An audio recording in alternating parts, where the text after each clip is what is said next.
बिस्मिल्लाहिर्रहमानिर्रहीम। आज का जो हमारा टॉपिक है ये है कि when old and new ratio of old partners is same, कि जब ओल्ड और न्यू रेशो जो है वो ओल्ड पार्टनर्स की सेम हो तो हम किस शॉर्टकट तरीके से जो है वो क्वेश्चन को प्रोसीड कर सकते हैं, ख़ासतौर पर जब हम गुडविल को ट्रीट कर रहे होते हैं।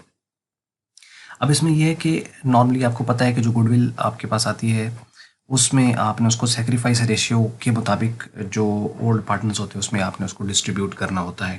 केस पे डिपेंड करता है कि केस कौन सा है। तो अगर आपके पास ओल्ड रेशो जो है और न्यू रेशो ओल्ड पार्टनर की सेम आ जाती है तो आपको सेक्रीफाइस रेशो निकालने की ज़रूरत नहीं है, फिर आपने उसी ओल्ड रेशो के मुताबिक ही उसको सॉल्व कर लेना है। तो हमें ऑब्वियसली न्यू रेशो निकाल लेनी है, क्योंकि न्यू रेशो निकलेगी और वहाँ से ही आपने अंदाज़ा लगा लेना है कि अगर ओल्ड रेशो और न्यू रेशो ओल्ड पार्टनर्स की अगर सेम आ रही है तो फिर आगे सेक्रीफाइस की तरफ जाने की ज़रूरत नहीं है। सेक्रीफाइस रेशो भी उनकी वही आएगी जो उनकी ओल्ड रेशो है, तो लिहाजा हम उसको ओल्ड रेशो के मुताबिक डिस्ट्रीब्यूट कर देंगे और थोड़ा सा टाइम हमारा बच सकता है। तो मतलब ये एक समझ लीजिए कि एक नोट है कि अगर ओल्ड और न्यू रेशो जो है ओल्ड पार्टनर्स की सेम हो तो सेक्रीफाइस रेशो वही आएगी जो ओल्ड पार्टनर्स की ओल्ड रेशो है। तो हम उसी ओल्ड रेशो के मुताबिक ही डिस्ट्रीब्यूट कर देंगे। एक्चुअल हम कर सेक्रीफाइस रेशो के मुताबिक डिस्ट्रीब्यूट कर रहे होंगे, लेकिन वो दिखेगा ऐसे जैसे ओल्ड के मुताबिक कर दिया है, लेकिन पता होना चाहिए कि हम कर सेक्रीफाइस रेशो के मुताबिक रहे हैं, लेकिन चूंकि सेक्रीफाइस और ओल्ड है सेम तो हमें लग रहा है कि हम ओल्ड के मुताबिक कर रहे हैं, हालांकि हम कर सेक्रीफाइस के मुताबिक रहे हैं। तो आइए एक एग्जांपल से इसको समझ लेते हैं। यह बात कर रहा है कि A and B are partners in firm and sharing profits and losses in ratio 5:3। ये अब ओल्ड रेशो उनकी ए और बी की गिवन है। C is admitted in firm for 1/5 share of profits. इस शेयर के ऊपर उन्होंने जो सी को एडमिट किया है, एक नया पार्टनर आया है। He is to bring in ₹30,000 as capital and ₹8,000 as his share of goodwill. 30,000 तो अपना कैपिटल लेके आ रहा है और 8,000 जो है वो अपना शेयर ऑफ गुडविल लेकर आ रहा है। Give journal entries when the amount of the goodwill is retained in business. आपको पता है कि रिटेन बिजनेस आपके पास हो केस तो उसमें क्या होता है कि जो गुडविल की अमाउंट आती है वो डिस्ट्रीब्यूट हो जाती है ओल्ड पार्टनर्स के दरमियान, उनके अकाउंट में हम उसको ट्रांसफ़र कर देते हैं। वो रिटेन का केस है। जैसे कि आपने पिछली वीडियोस देखी हैं तो आपको इसका बखूबी अंदाज़ा होगा कि किस तरीके से इसको चलना है। तो यहाँ पे देखिए ओल्ड रेशो उसने हमें दे रखी है, नया पार्टनर उसकी न्यू रेशो आपके पास आ गई है, उसने कितना कैपिटल इन्वेस्ट किया, कितनी गुडविल लेके आ रहा है ये हमें पता है। तो अब हमें इसकी डिस्ट्रीब्यूशन करनी है रिटेन के केस में। तो हम सबसे पहले तो उनकी न्यू रेशो निकालेंगे और अगर वो सेम आ गई तो सेक्रीफाइस निकालने की ज़रूरत नहीं है। एक्चुअल में हमें सेक्रीफाइस रेशो निकालनी होती है तभी तो हम डिस्ट्रीब्यूट कर पाएंगे, लेकिन हम चेक कर लेंगे कि अगर न्यू रेशो उनकी सेम आ रही है तो फिर आगे बढ़ने की ज़रूरत नहीं है। अच्छा, एंट्रीज़ की तरफ हम आते हैं बाद में। सबसे पहले हम ये चेक कर लेते हैं जिस चीज़ को हम प्रूफ करना चाह रहे हैं कि हमें बताया क्या है कि अगर न्यू रेशो और ओल्ड रेशो सेम है ओल्ड पार्टनर की तो सेक्रीफाइस रेशो वही आएगी जो उनकी ओल्ड रेशो है। ये इसको हमें प्रूफ करना है। So let's calculate the sacrifice ratio two support the evidence. इसमें हम सबसे पहले देखते हैं ओल्ड रेशो ए और बी की। वो क्या है, 5:3 है। तो शेयर ऑफ ए क्या हो जाएगा, हम इसका टोटल करें तो 8 बनता है, तो इसका मतलब ए का शेयर होगा 5/8 और बी का शेयर होगा 3/8। तो न्यू शेयर ऑफ जो सी है वो ऑलरेडी गिवन है, वो 1/5 है। अब हमें क्या करना होता है, उसका रिमेनिंग शेयर निकालना होता है, ताकि हम रिमेनिंग शेयर बचेगा तो उसी के मुताबिक उनका ए और बी का न्यू शेयर आएगा। रिमेनिंग शेयर हम कैसे निकालते हैं, हम बिल्कुल पहले वाली वीडियोस में हम ये सीख चुके हैं कि आपने 1 टोटल एज्यूम कर लेना है और 1 में से आपने जो नया पार्टनर एडमिट हुआ है उसका शेयर को आपने उसमें से माइनस कर देना है। तो 1 - 1/5 करेंगे तो ये आ जाएगा 4/5। तो ये है उसका रिमेनिंग शेयर। इसका मतलब इस वाली रकम को डिस्ट्रीब्यूट होना है ए और बी के दरमियान, क्योंकि एक सी का शेयर ये है तो इसका मतलब जो रिमेनिंग अमाउंट आएगी वो इन दोनों के दरमियान डिस्ट्रीब्यूट होगी।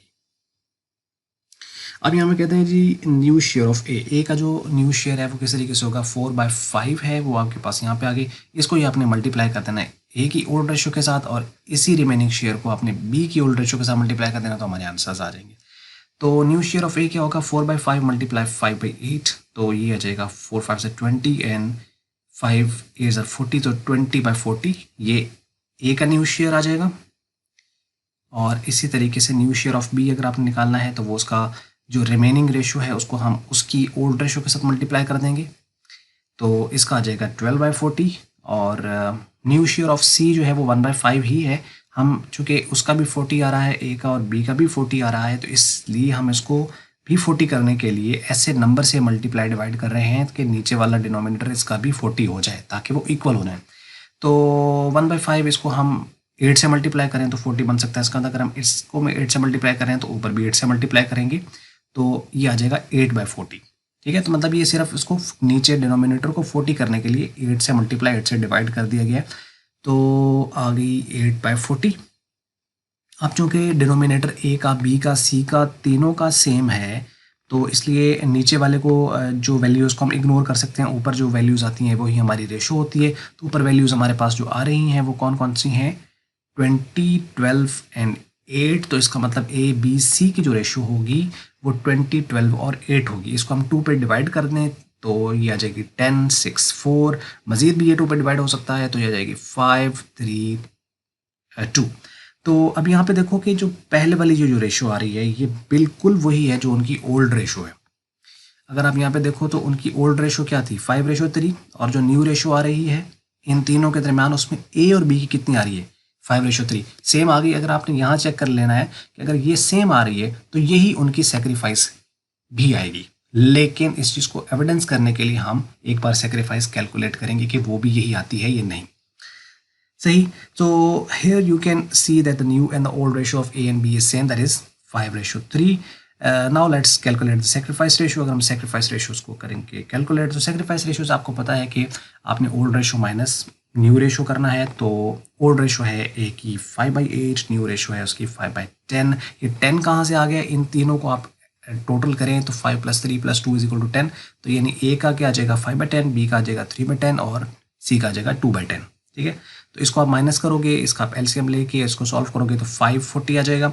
उसके बाद यहाँ पे 38 है, माइनस इसमें से करेंगे 3/8 उसकी न्यू रेशो, तो इसका एलसीएम लेंगे, इसको करेंगे तो ये 3/40 आ जाएगा। अब इसमें 40 है तो इट मीन्स के इसको लिखा जा सकता है 5/3। ठीक है, 5/3, तो इसका मतलब है therefore the sacrifice ratio of A and B is 5/3। तो ये नहीं 5/3 ये उनकी रेशो आ जाती है। अब आप यहाँ पे देखो कि सैक्रिफाइस रेशो आई 5/3, न्यू रेशो कितनी है 5/3, ओल्ड रेशो कितनी थी 5/3, इक्वल होगी। तो इसलिए जो है आप ये जो पार्ट है कैलकुलेट करने के लिए हमें ज़रूरत नहीं होती है। इनफैक्ट अगर आपको यहाँ पे पता चल जाता है कि उनकी न्यू रेशो में जो है वो अगर सेम आ गई है तो आपको सेक्रीफाइस की तरफ जाने की ज़रूरत नहीं, क्योंकि सेक्रीफाइस रेशो वही आएगी जो हमने सीख लिया यहाँ पे। तो बस ज़रा टाइम बच जाता है इससे। तो अब देखो, अब आपने एंट्रीज पास करनी है। तो एंट्रीज आपको पता है कि जब कोई पार्टनर आता है, इन्वेस्ट करेगा, अपना कैपिटल लेके आएगा और गुडविल लेके आएगा, तो प्रीमियम है गुडविल के लिए, वो प्रीमियम लेके आ रहा है तो वो लायबिलिटी है फर्म के ऊपर, वो भी क्रेडिट हो जाएगा, कैपिटल भी क्रेडिट हो जाएगा, और बैंक में पैसे आएंगे तो बैंक बैलेंस बढ़ जाएगा। तो वो दो चीज़ें लेके आ रहा है, एक उसने बैंक बैलेंस यानी कैश दिया है, कैपिटल लेके आया 30,000, और एक 8,000 अपनी प्रीमियम फॉर गुडविल लेके आया। तो हम यहाँ पे देखें कि बैंक अकाउंट 38,000 से आ जाएगा, सीज कैपिटल 30,000 और प्रीमियम फॉर गुडविल अकाउंट जो है वो 8,000, तो ये बन जाएगा 38,000। So being the amount of the capital in the goodwill received, premium for the goodwill receive, ये प्रीमियम है उसका 8,000, तो ये एंट्री होगी। अब इस वाली जो वैल्यू है इसको हमें उनके दरमियान डिस्ट्रीब्यूट करना है उनकी सेक्रीफाइस रेशो के मुताबिक। जो चूँकि सेक्रीफाइस रेशो 5/3 है, हम कैलकुलेट भी कर चुके हैं, तो हम यहाँ पे उसको ओल्ड रेशो के मुताबिक ही उनको कर देंगे डिस्ट्रीब्यूट, क्योंकि वही है, लेकिन एक्चुअली हम सेक्रीफाइस रेशो के मुताबिक कर रहे हैं। तो प्रीमियम फॉर गुडविल टोटल से ये जो है वो 8,000 से डेबिट हो जाएगा, और ए का कैपिटल बी का कैपिटल उनकी अपनी रेशो के मुताबिक क्रेडिट हो जाएगा। मतलब किस तरीके से कैलकुलेट हो जाएगा मैं आपको कैलकुलेटर पे यहाँ पे दिखा देता हूँ कि इनकी जो आएगी वैल्यू वो कुछ इस तरीके से होगी कि 8,000 है हमारे पास इसकी वैल्यू, और इसकी रेशो कितनी है, एक आ रहा है 5/8, तो हम करेंगे इसको मल्टीप्लाई 5 से, डिवाइड करेंगे इसको 8 से, तो इसका आ जाएगा 5,000 तो 5,000 ये है। तो यहाँ से दूसरे का जो है वो 3/8 हो जाएगा, तो आप इसका 3/8 लेंगे तो वो 3,000 आ जाएगा। सही, तो ये डिस्ट्रीब्यूट हो गई, और बाकी इसकी नरेशन लिख देनी है कि being the amount of the goodwill credited to A and B in sacrificing ratio. किया हमने सेक्रीफाइसिंग रेशो के मुताबिक है, ठीक है, लेकिन लग ऐसे रहा है जैसे हमने ओल्ड के मुताबिक कर दिया इसको। उम्मीद आपको समझ लगी होगी, छोटी सी वीडियो थी।